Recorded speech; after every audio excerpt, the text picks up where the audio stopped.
Hi friends, ఎలా ఉన్నారు? నేనైతే చాలా బాగున్నాను. ఈరోజు మా ఇంట్లో అయితే ఎగ్ ఆమ్లెట్. ముందుగా అయితే పెంకాయ పెట్టేసి దాంట్లో కొద్దిగా ఆయిల్ అయితే పోసుకున్నా.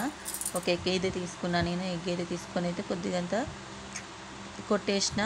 ఆ ఎగ్ అనేది కొంచెం పెద్దగా అయితే చేస్తున్నా నేను. కొంచెం పెద్దగా వస్తే ఎట్లా వస్తుందని చెప్పేసి పెద్దగా అయితే చేసిన. కానీ మా ఇంట్లో అయితే ఈ ఆమ్లెట్ అయితే చాలా ఇష్టం. బాయిల్ ఆమ్లెట్ అంట. నాకైతే తెలియదు, ఎప్పుడు చేయలేని. నేనైతే ఇదే ఫస్ట్ టైం చేయడం. మా బుజ్జి మాత్రం ఎప్పుడు చేసుకుని అవి తింటూ ఉంటుంది అప్పుడప్పుడు. కొద్దిగా అయితే కారం అయితే చల్లుతున్నా.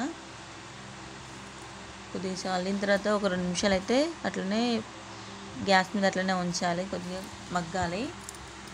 అవి కొంచెం ఎర్రగా కాగాలన్నట్టు. ఒక ఉల్లిపాయ అయితే తీసుకుంటా ఫ్రెండ్స్. ఒక ఉల్లిపాయ తీసుకొని చిన్న చిన్న ముక్కలుగా కట్ చేసుకోవాలి. నేనైతే కట్ చేసుకొని పెట్టుకున్నా ముందుగానే. కొంచెం ధనియాల పొడి వేసుకున్నా. ధనియాల పొడి వేసుకున్న తర్వాత కొద్దిగా కొన్ని ఉల్లిపాయ ముక్కలు అయితే వేస్తున్నా నేను. అసలు సింపుల్, అసలు ఒక 2 నిమిషాలలో వేసేసుకోవచ్చు అసలు ఈ ఆమ్లెట్ అయితే. బ్యాచిలర్స్ వాళ్ళకైతే ఇవి ఈజీ అసలు. ఇంకా చాలా ఆమ్లెట్ టేస్ట్గా బాగుంటుంది. కొద్దిగా అయితే పైన అయితే నూనె అయితే పోస్తున్నా, ఆయిల్ అయితే పోసుకుంటున్నా. ముందుగా అయితే కొద్దిగా అంతనే పోసింది కాబట్టి ఇప్పుడు కొంచెం ఎక్కువ పోస్తున్నా పైనుంచి మాడకుండా. ఆమ్లెట్ అయితే రెడీ అయితానికి వచ్చింది ఫ్రెండ్స్. ఏం లేదు, తిప్పేయడం. ఒక రౌండ్ తిప్పేస్తే కథం అయిపోయినట్టే కదే. నేనైతే ఇప్పుడైతే కొంచెం తిప్పేస్తా ఆమ్లెట్. తిప్పేసిన ఫ్రెండ్స్.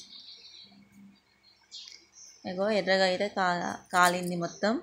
ఎర్రగా అయితే కాలింది. అట్లా కాలిన తర్వాత ఏం ప్లేట్లో తీసేసుకోవడమే. ఇక టేస్ట్ మాత్రం అదిరిపోతుంది.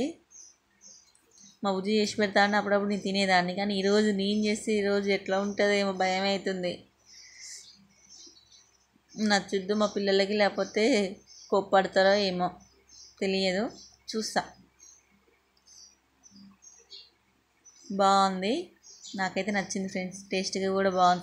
ఫస్ట్ తయారైనా సరే కొంచెం మంచిగా అయితే వచ్చింది. మీకు నచ్చితే కామెంట్ బాక్స్లో చెప్పండి ఫ్రెండ్స్. మీరు ఎవరైనా ఇట్లా వేసుకొని తింటే కామెంట్ బాక్స్లో చెప్పండి. ఓకే.